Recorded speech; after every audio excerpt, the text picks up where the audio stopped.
Hello everybody and welcome back to Storytime with Sid. I'm Sydney and it's nice to have you here.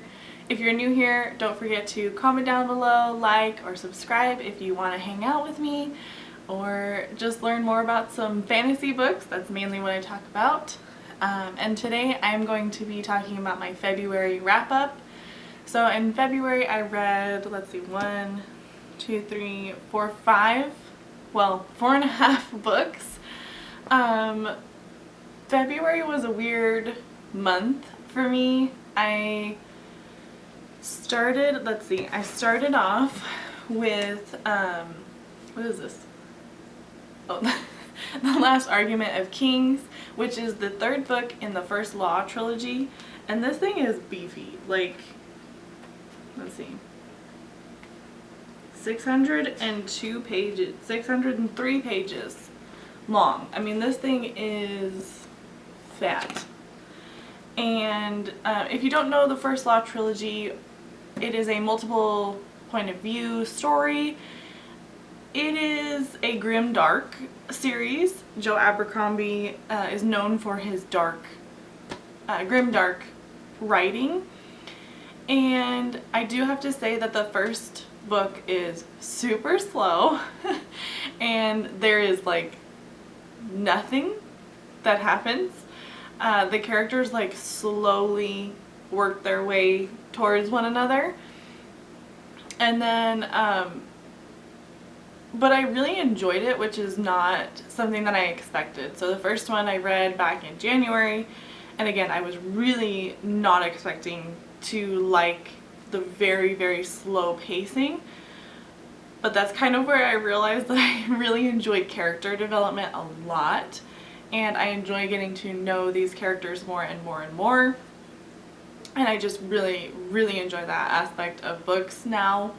Another famous author that does it really well is Brandon Sanderson, but again, he's not grimdark, so I won't spoil anything for the last two books, but I believe I rated this a 4 out of 5 stars. I am like a sucker for terrible endings. Like, not terrible as in bad, but like things don't end happily. Like, I love Game of Thrones ending. I mean, not the filming or the story or anything like that.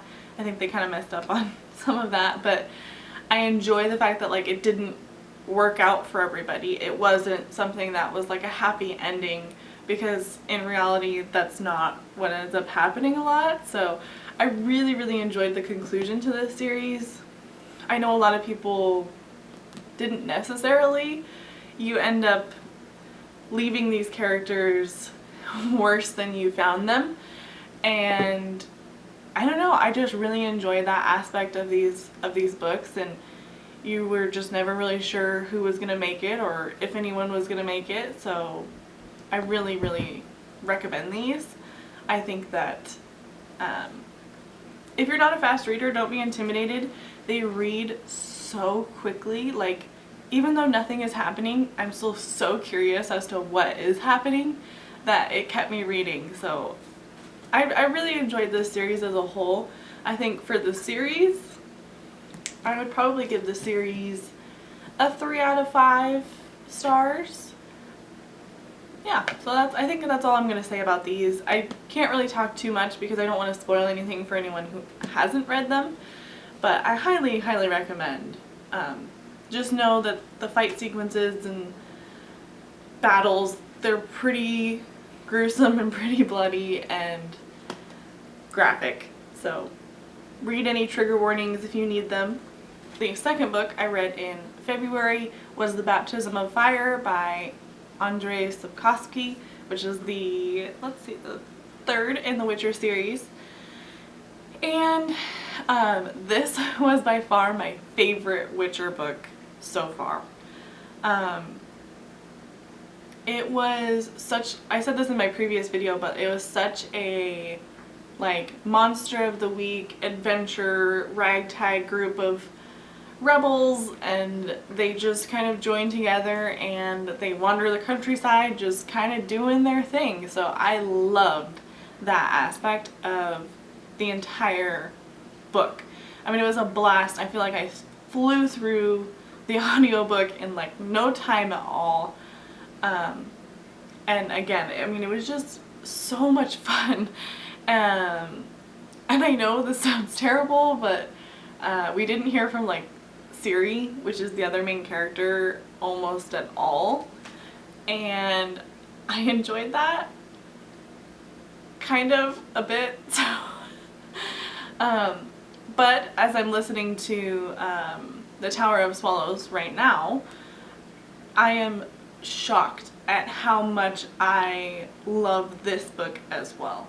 It is kind of similar to this last one that I read, but I think these two books have just like blown me out of the water in comparison to the rest of the series and the rest of the books that I've read, because it's just, the writing is so well done and the characters are just more and more fleshed out. You get a lot of time with Dandelion, and which is the bard, in case you don't know, and he is just a wonderfully written character. He is one of my favorite characters of all time. He is just so fun to listen to, and him and Geralt's relationship is just chef's kiss. It's so amazing, and they are the ultimate bromance, and they are just so fun to hang out with. And I cannot recommend through the library, the Libby app, and listening to the Witcher series. The narrator does amazing job on these, and I'm just so impressed, and I've been loving the series so far, and especially these last two books. So I think I gave, let me see, yeah, I gave The Baptism a 5 out of 5, The Baptism of Fire a 5 out of 5, because it was just the best Witcher book so far, and it was so much fun. And I think it was like 16 hours, and I think I flew through it in like 2 or 3 days. So highly recommend listen. My camera stopped recording. Anyway, I highly recommend listening to them, and if you don't want to listen to them, that's fine. Pick up the books. Cannot recommend them enough. The third book I read a lot of like big chonkers this month or last month, but I read Malice, which is the first book in the Faithful and the Fallen series by John Gwynne, and I talked about this briefly in my other video, but it follows 4 main characters, really. Mainly I'd say 2. The back of the book says 4, but I don't know about that one. And it follows basically a young boy named Corbin, and it's kind of like a Viking setting is really how I would describe it more. And he is just this young boy, and the story is really, again, it's very similar to, if I can pick it up,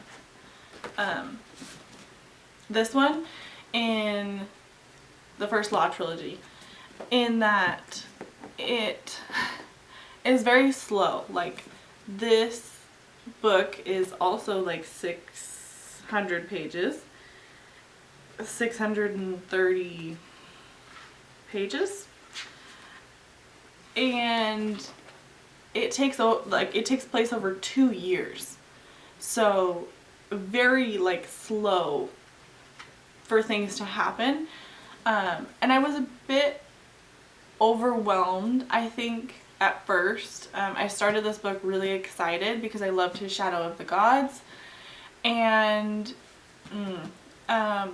his writing is definitely like brand new here. You can definitely tell that like this is his first book, because he threw a lot of like information at you, characters at you, so it feels kind of overwhelming at first, and I kept being like, I don't need to know these characters, they're probably not going to matter. They do matter in a small sense, but you can kind of get by if you don't follow every single character to a T. And so again, I was about probably like 200 pages in, and I was like, wow, I just feel kind of overwhelmed because He just kind of threw a lot of information at you that you were kind of expected to know at first. And I really enjoyed Corbin's point of view the most. I think you're supposed to, so I don't think I'm special in that. But I also think that Verdus is going to be my favorite character because he is that perfectly like morally gray character. He is so like, I'm going to follow my king and my brother, not his real brother, but brother in arms, to like a T, and whatever he tells me I'm going to do. And I think that that is the perfect setup for a morally gray character, because he starts to question at the very end of this book if what he's doing is right and what he's doing is what he should be doing.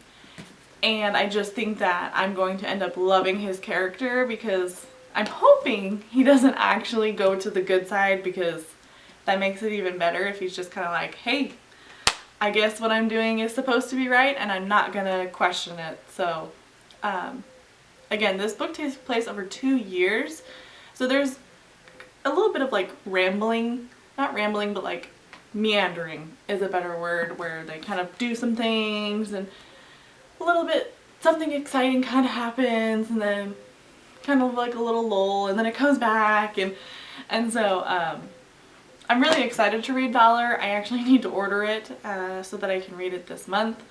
I know that I talked about it in my March TBR, so I really do need to order it, but I'm a little nervous. I think I'm going to save it for the end of the month so that I hopefully have more time to finish it than just a week.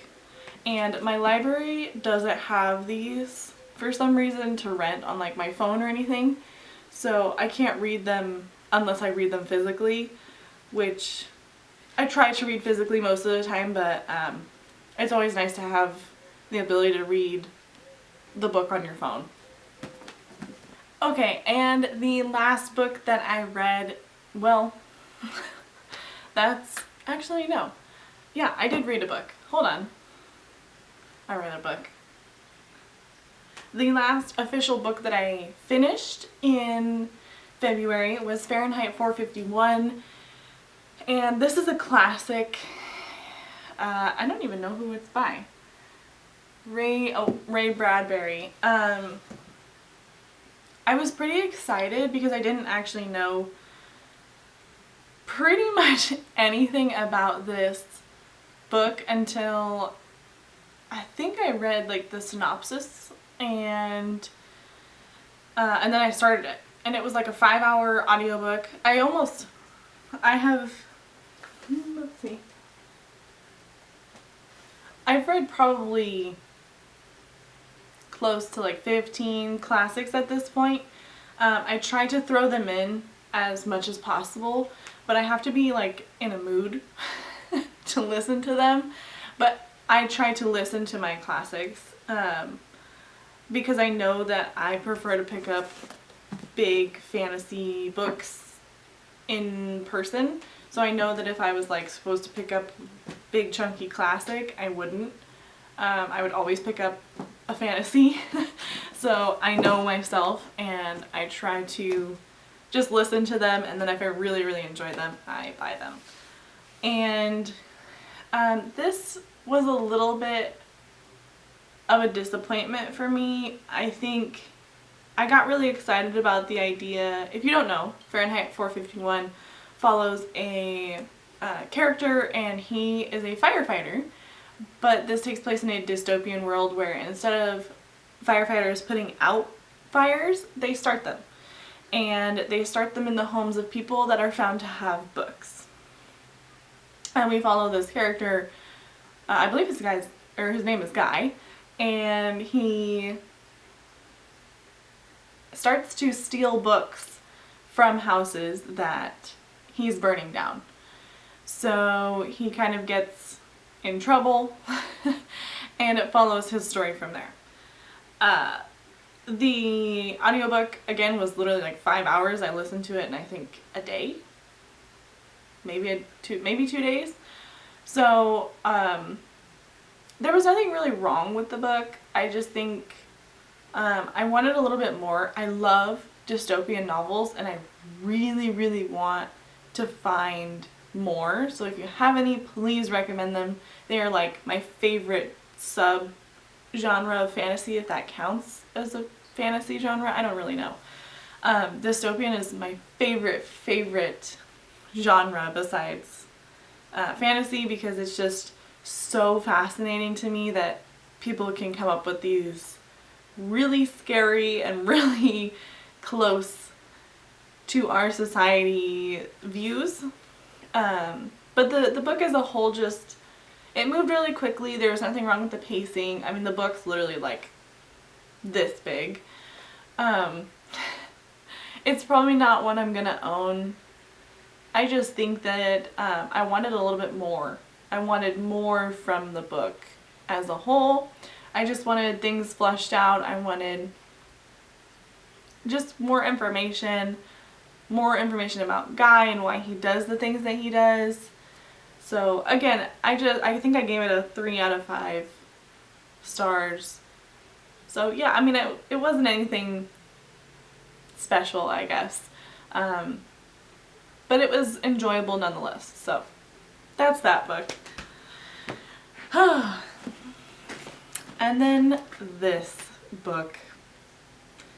I don't know if you can see, there's a few tabs in there. This is called Black Leopard, Red Wolf by Marlon James.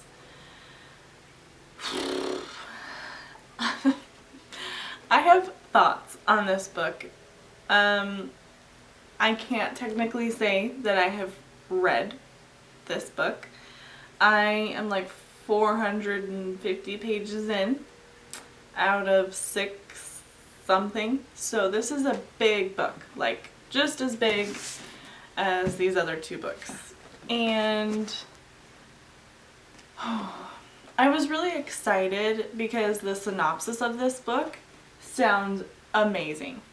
There is a man named Tracker, and he basically has like a nose, like he can use his nose to follow people, and that's how he kind of like makes his living. So he tracks down like missing people or stuff like that.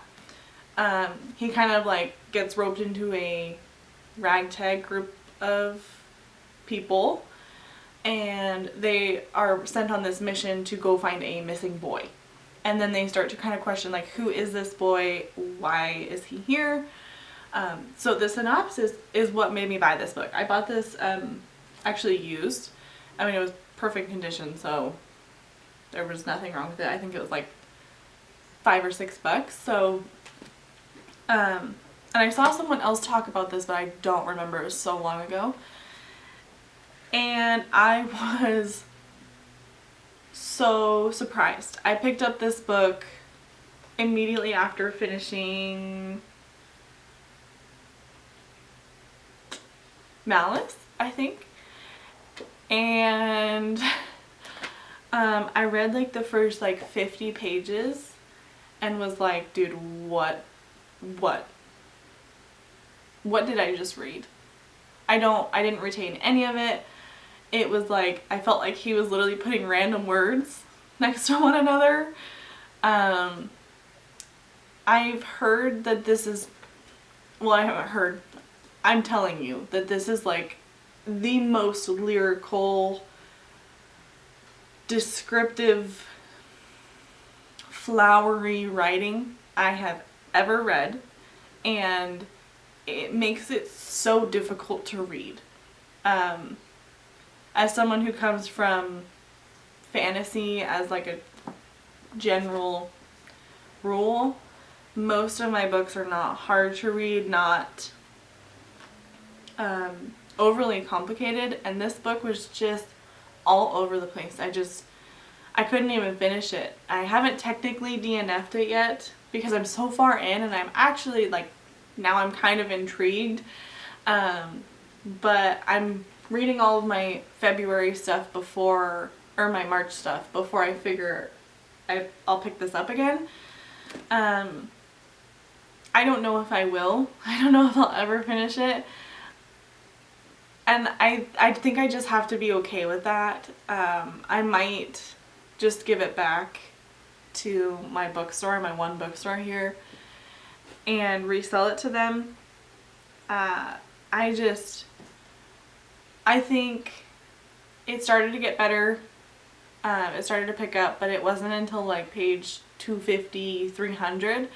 And that's just a lot to ask of your reader to put in for it to get not complicated enough to read it. Like, I mean, it